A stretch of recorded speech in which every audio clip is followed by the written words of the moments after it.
여러분 반갑습니다. 여러분의 멘탈 전도사 천마쌤입니다. 오늘은 또 토요일 새벽 시간 한번 또 달려보도록 하겠습니다. 다들 일찍 일어나시는지 모르겠어요.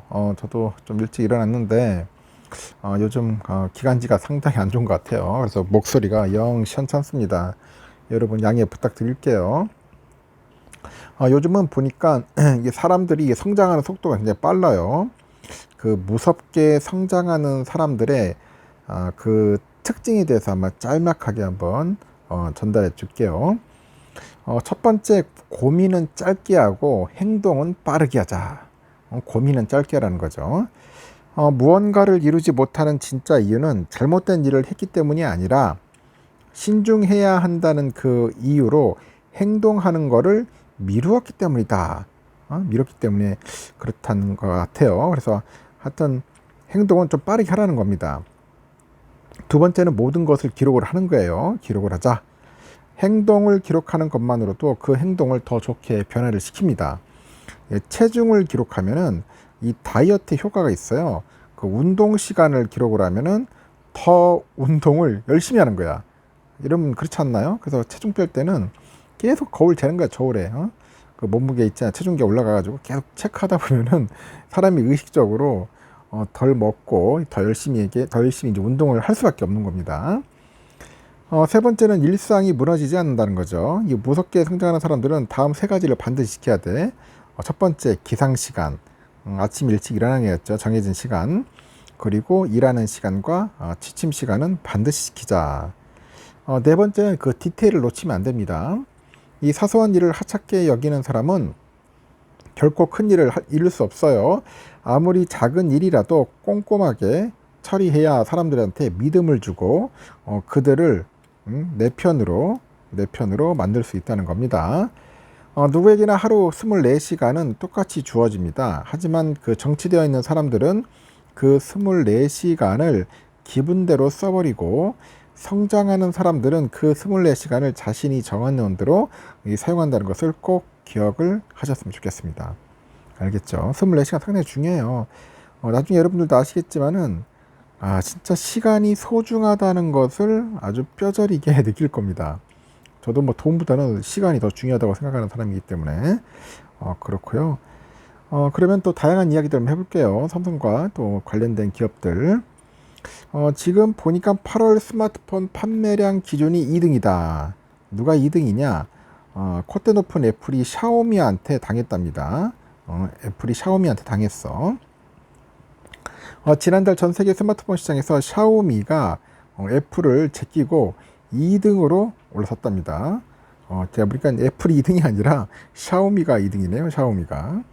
애플은 최근에 그 인공지능 AI죠. 이걸 탑재한 아이폰 16 시리즈 사전 예약 판매를 시작을 했는데 여기서 진짜 반전을 노리고 있답니다. 반전.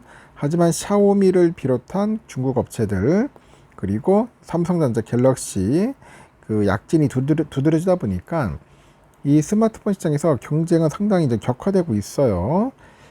카운트포인트 리서치에 보면 올해 8월 기준 전 세계 스마트폰 시장에서 샤오미가 지난 2021년 8월 이후로 3년 만에 애플을 제끼고 2위에 올라섰습니다. 계절적인 요인을 꼽았는데 샤오미 판매량은 지난 7월과 비슷한 수준을 유지했지만 새 아이폰의 경우 통상 9월에 출시되기 때문에 8월 판매량이 가장 부진한 탓이라고 합니다. 최근에 아이폰 16 시리즈 사전 예약 판매가 시작이 됐습니다. 이를 근거로 카운트포인트 리서치는 몇 달 안에 애플이 전 세계 스마트폰 시장 1등 또는 2등을 탈환할 거라고 하는데 하지만 경쟁자들의 약진이 심상치 않아요. 샤오미 등 중국 업체를 포함해서 이 제조사 간의 기술과 이 가격 등 격차가 줄어들어서 전 세계 스마트폰 시장에서 경쟁은 더욱 심화되고 있습니다. 그리고 카운트포인트 리서치도 이거 샤오미의 급속한 성장에서 알 수 있듯이 이 새로운 폼팩터하고 생성형 AI 기능 등 이 제품을 차별화할 수 있는 시스템 연구는 어느 때보다 중요한 요소가 됐어요. 실제로 글로벌 폴더블폰 점유율 1위에 오른 또 다른 중국 업체 화웨이가 있는데 이 화웨이는 지난 7일에 폴더블폰 메이트 XT 이 사전 예약 판매를 시작을 했고 동월 16일 기준 500만 대나 팔렸습니다. 그래서 샤오미도 최근에 중국의 특허청 격이죠. 국가 지식재산국을 통해서 이 세 번 접는 휴대폰 디자인 특허를 취득했다고 합니다. 이렇게 경쟁사들의 견제도 만만치 않아요. 삼성은 아이폰 16 시리즈 출시를 맞춰서 S24 그 공시지원금, 이 공시지원금을 최대 2.5배나 늘린대요. 올려가지고 대응이 나섰고, 최근에는 갤럭시 Z 폴드 6보다 얇은 Z 폴드 6 슬림, 이 슬림 모델을 출시할 거다. 그런 이야기들도 현재 나돌고 있더라. 그런 겁니다. 그만큼 삼성전자도 똥줄 타고 있다. 똥줄 타고 있습니다. 서로 뭐 경쟁을 하려면 어쩔 수 없어요. 인도 이야기인데 지금 삼성전자 인도 법인이 현지 법원에다 이 파업 시 노동자들의 공장 접근을 막아달라고 법원에 요구를 했습니다. 20일 인도 일간 그 타임스 오브 인디아 매체 같은데 현지 언론에 따르니까 삼성은 최근에 그 타밀나두주 지방 법원에다 공장 노동자들이 공장 안팎에서 뭐 선동도 하고 구호 연설로 공장 운영에 지장을 준다. 이들의 접근을 막아달라는 신청서를 제출했고, 삼성전자 측은 시위가 확대되면은 공장의 원활한 기능과 다른 직원의 안전을 위협할 가능성이 있다고 주장을 합니다. 지난 19일 열린 심리에서 삼성전자 측은 일할 의사가 있는 근로자 출근을 파업 시위대가 막는다면서 분쟁을 해결해달라고 요구를 했어요.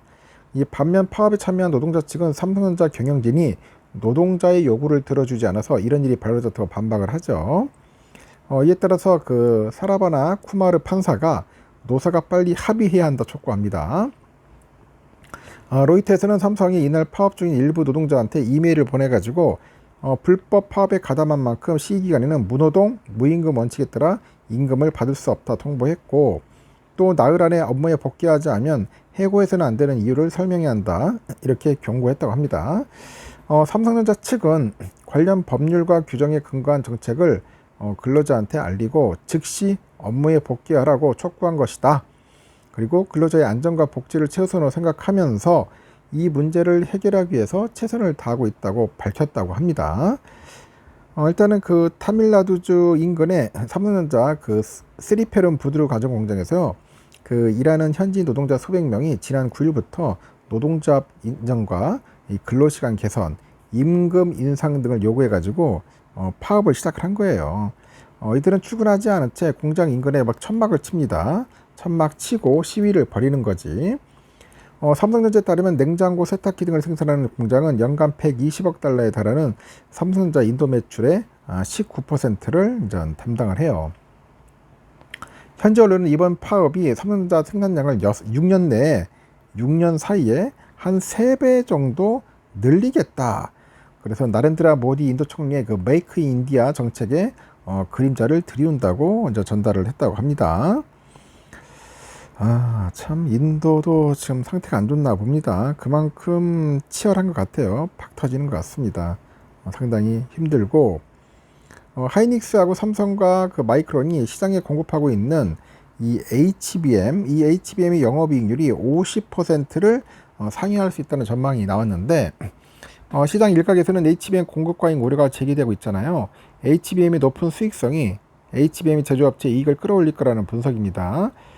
블룸버그 인텔리전스에 보니까 보고서 보면 HBM의 영업이익률이 53%에 달할 수 있다고 내다보고 있고, 이는 표준형 디램의 영업이익률 35%를 크게 웃도는 수준이에요. 그래서 보고서가 시장조사 업체의 그 가트너 자료 등을 인용을 해서 HBM하고 표준형 디램의 1GB당 그 평균 가격이 각각 10.6달러, 2.9달러 수준이고요. 이를 기준으로 고정비용과 가변비용을 제외한 HBM의 영업이익은 5.6달러, 표준형 디램은 1달러 수준이 될 수 있다고 추정을 합니다. 이렇게 HBM의 높은 판매 가격 덕분에 영업이익률과 한계 이익률이 모두 표준형 디램보다 높다는 거죠. 또 HBM의 한계 이익률은 87%입니다. 표준형 디램의 80%를 상회할 것으로 전망을 하고 있고, 보고서는 HBM이 수율이 낮고 칩 구성이 복잡하지만 이 높은 가격 덕분에 이 같은 한계 이익률을 기록할 수 있다고 설명을 해요. 다만 수율이 낮아지거나 설비 투자가 늘어날 경우 고정비용 비중이 증가를 해서 이익률이 하락할 가능성도 있다고 부연을 하죠. 반면에 HBM 수율이 10%포인트 증가할 경우 영업이익률은 2에서 3% 정도 오를 수 있다고 봅니다. HBM의 고정비용이 표준형 디램의 2.75배이고 수율은 70%라고 가정하면은 수율이 80%로 오르면 영업이율은 53에서 한 55%로 상승할 수 있다는 거죠. 보고서에서는 HBM이 영업이익률이 매우 높은 만큼 가격이 10%가량 하락을 해도 영업이익률의 감소폭이 크지 않을 거라고 봅니다. HBM의 수율이 70%인 상황에서 판매 가격이 10% 하락하더라도 영업이익률은 53에서 48%로 5% 감소하는 데 그칠 수 있다는 겁니다. 가격이 30% 하락할 경우 HBM 영업이익률은 33% 수준을 유지할 것으로 전망을 합니다.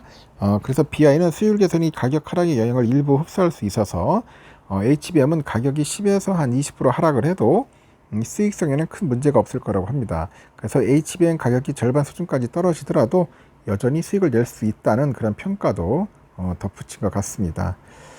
하여튼 잘 됐으면 좋겠어요. HBM이라도 영업이 바짝 내가지고 하여튼 돈 잘 벌어야겠죠. 일단은 여기까지 하겠습니다, 여러분. 오늘은 토요일이니까 하여튼 즐거운 마음으로 편안하게 쉬시기 바랍니다. 또 다음 시간에 뵙도록 해요.